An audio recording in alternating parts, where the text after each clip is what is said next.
Developing interpersonal skills. The quality of interpersonal relationship is largely affected by the way the parties relate to each other. How we relate to another person reflects our own personality, as you have seen earlier. Some people have the greater desire to maintain close relationship. Others are relatively insensitive, but the ability to create, develop, and maintain such a relationship is not inborn. More often than not, this ability involves the way a person listens, questions, cares, and responds to others. In order to develop a close and binding relationship, parties must expose themselves to each other so they can really get to know each other. Unless they know each other well, they cannot developing a trusting relationship. Increasing interpersonal awareness. The Johari window. The Johari window is a conceptual model of studying interpersonal awareness. It was developed by Joseph Luft and Harry Ingham. The name Johari combines their first names. It is a semantic model that shows how people expose themselves to others and receive feedback from others to in their interpersonal relationship. As the Johari window has four parts: arena, blind spot, closed, and dark. Arena represents the public self and is known to the self and others. The blind spot area is known to others but not to the self. The closed area is private self, which is known to the self but not to the others. The dark area is neither known to the self nor to the others. The dark area is neither known to self nor to others. The implication of this model is that if arena is very small, there is very little free and spontaneous interactions. On the other hand, the larger the arena, the greater the chance for participants in any relationship to make correct perceptual judgment about each other. This accurate perceptual judgment helps them to develop realistic mutual expectations. Meeting these expectations increases their level of trust and influence, and it helps them maintain a mutually satisfying relationship. As arena expands, the closed area or private self shrinks, and it becomes less necessary to hide or deny things one knows the feels. The blind spot takes longer to reduce because self concept protection mechanisms are involved.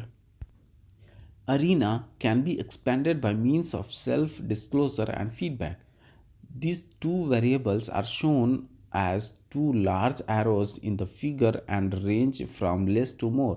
Self disclosure means revealing oneself to another person and sharing one's own feelings, emotions, facts, and knowledge with that individual. Self disclosure is an act of showing respect for and sharing intimacy with another person. Such an act requires trust in another person and is likely to encourage the another person to follow suit.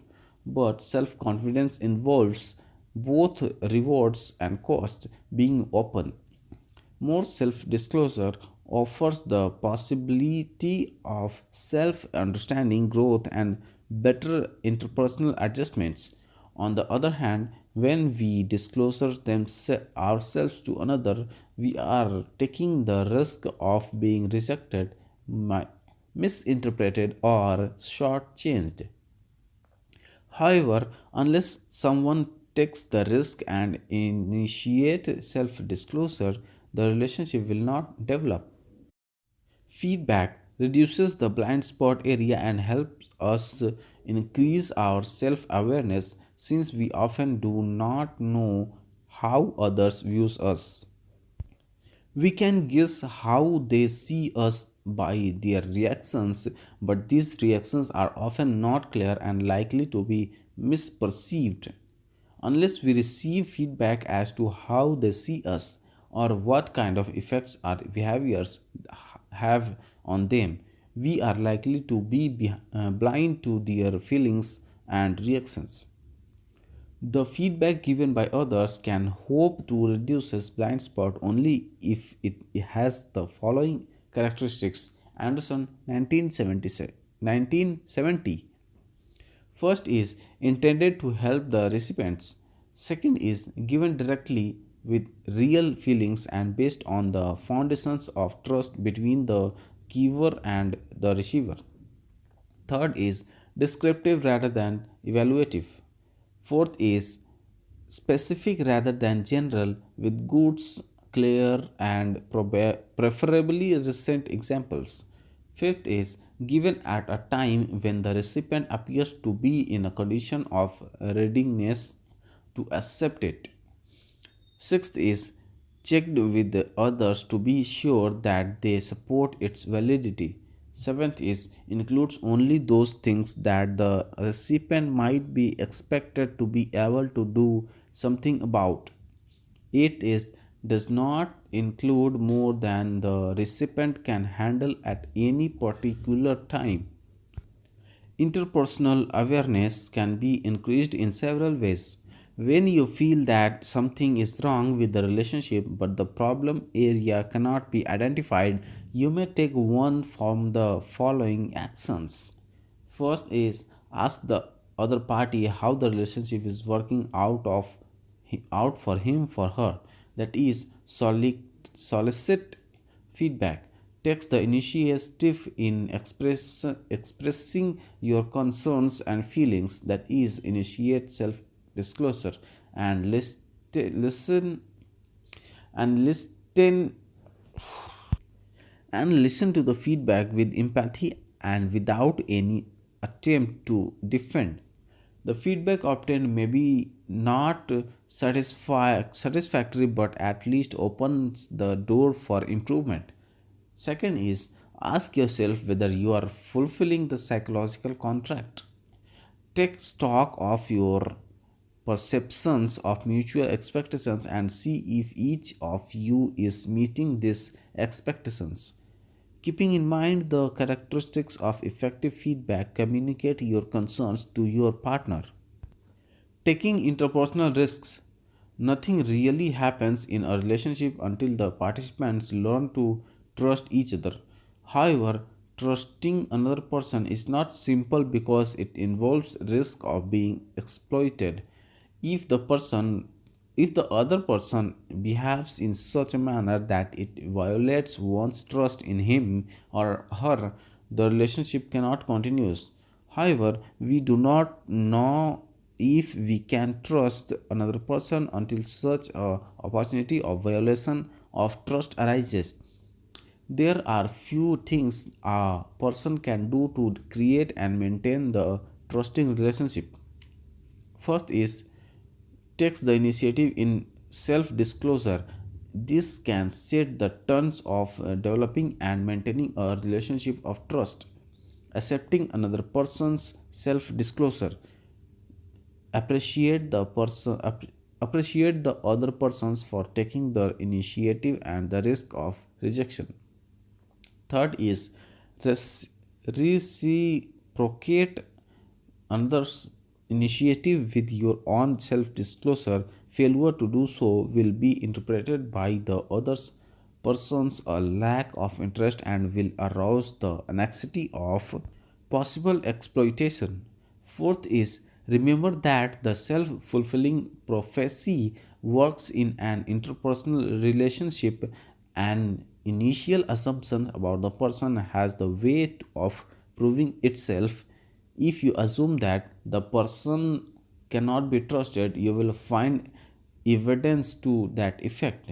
If you assume that the person can be trusted, you are likely to experience the same.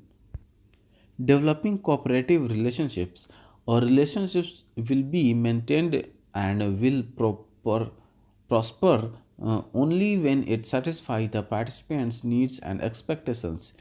In a mutually helpful relationship, the participants tends to cooperate rather than compete in sharing limited resources or rewards. In work organization, people compete the limited resources, pay increases, promotions, power and recognitions.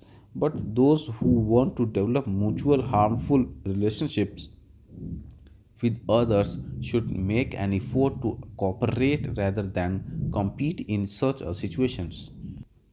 However, development of cooperative relationships in a function of three factors.